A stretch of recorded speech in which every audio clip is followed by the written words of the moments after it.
se retrouve pour revoir ensemble la technique pour poser une division euclidienne.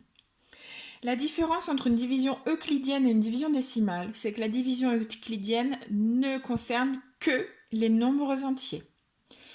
Donc, il peut y avoir un reste. Alors que la division décimale, elle va considérer les nombres entiers ou les nombres décimaux, donc c'est-à-dire toute la grande famille des nombres décimaux, et on ne va pas considérer qu'il y a un reste. Alors, division euclidienne de 253 par 8.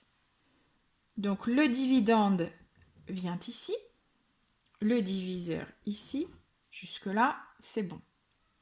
La division, on commence par la gauche. Donc je regarde ici, je ne peux pas prendre que le 2, puisque 8, je ne peux pas le mettre dans le 2. Donc je vais prendre 25. 8 fois combien va me donner un nombre qui se rapproche de 25. Combien de fois est-ce que je peux mettre 8 dans 25? Eh bien, je peux le mettre 3 fois. 3 fois 8, 24. Je fais ma soustraction. Là, c'est très facile de voir qu'il me reste 1. Je vais descendre mon 3.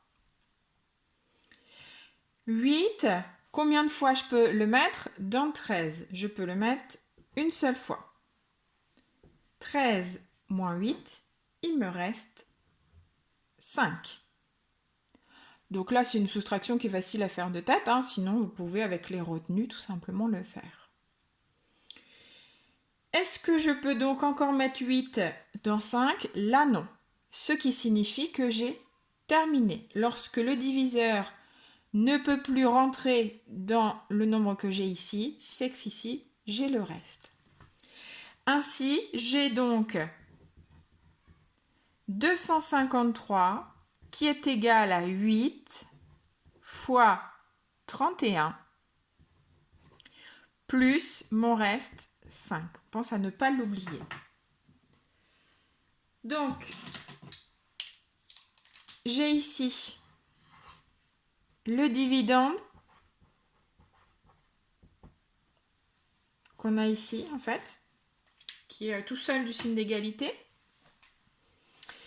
Ici, j'ai le diviseur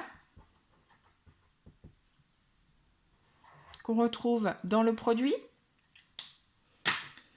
le quotient qu'on retrouve aussi ici, donc avec le produit bien évidemment. Et puis là, j'ai le reste qui se retrouve tout seul de l'autre côté de la somme. À vous de jouer!